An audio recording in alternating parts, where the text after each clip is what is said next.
Hello my dear students, once again welcome back to our channel. So continuing our problem solving series in determinants. Here I came up with the 18th question written on the screen. And what's the question? If x, y, z are all different and if the determinant this is 0. Okay, this determinant is what? It is equal to 0. Then 1 plus 1 plus x, y, z will be what? Okay, we have to get the value of 1 plus x, y, z. So we can easily see that we can split this determinant about the column 3 because we have a plus sign throughout the column 3. So this determinant will be written into the form of two determinants. The first determinant would be looking like, the first determinant would be having x, y, z over here, then x square, y square, z square, then 1, 1, 1. Then proceeding further, it will be what? Here we will have x, y, z. This is x square, y square, z square, then x cube, y cube, z cube. Hope you would have got my point.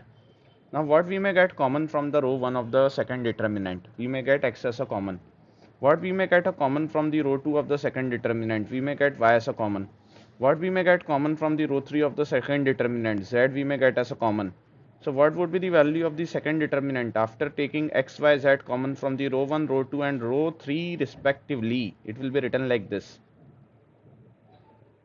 Now what you could see, if we will exchange these two things, and after that if we will exchange these two columns, we will get the value of second determinant same as the value of first determinant. So what will be going to apply? Column 3 tends to column 3 tends to column 1. This is the first operation we will be going to apply over here. So this will be written like x, y, z, and the column 3 will be coming over here, that is x square, y square, z square, and we will have x, y, z over here and 1, 1, 1 over here. Now what will be going to apply? We'll be going to apply column 2 tends to column 1. Okay, we'll be making column 1 as column 2 and column 2 as column 1. So what will be written over here? Column 2 tends to column 1. So this will be becoming xyz multiplied by xyz in the column 1, x square, y square, z square in the column 2 and 1, 1, 1 in the column 3. Great, wonderful. And what else we have? We have, let us suppose this is delta was over here plus xyz, then again delta was over here plus xyz, then delta over here plus xyz. So again what it is becoming? It is becoming delta only, and whole determinant was equal to what? It was equal to 0. It was given to you in the question itself. So what we may write? Delta plus xyz delta. Delta plus xyz delta is equal to 0. So 1 plus xyz into delta will become what? Again 0. Hope you would have got my point. Now what they are asking?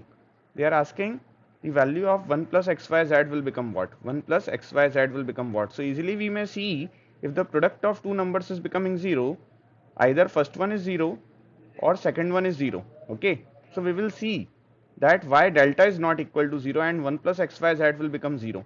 So definitely what we may get as an answer over here, we may get 0 as the answer of 1 plus xyz.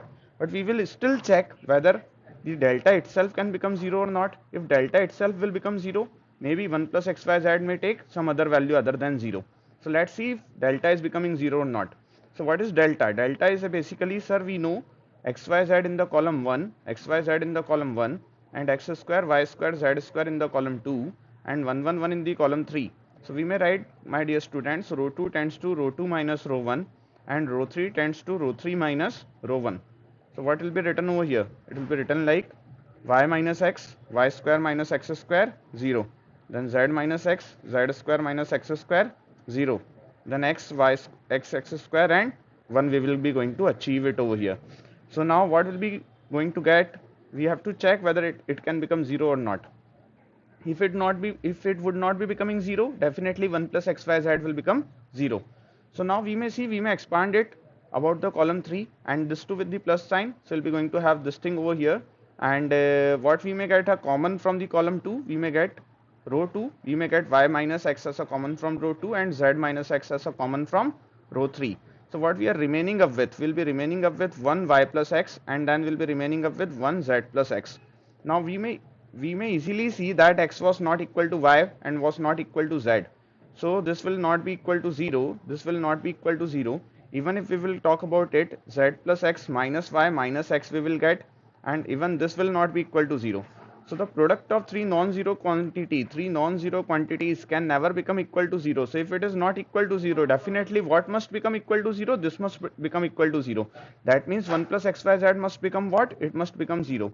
And that was only to be computed by us. So what will be the right answer for this question? Option B will be going to get as a right answer over here. Thanks for watching, my dear students. Hope you would have understood it, would have enjoyed it.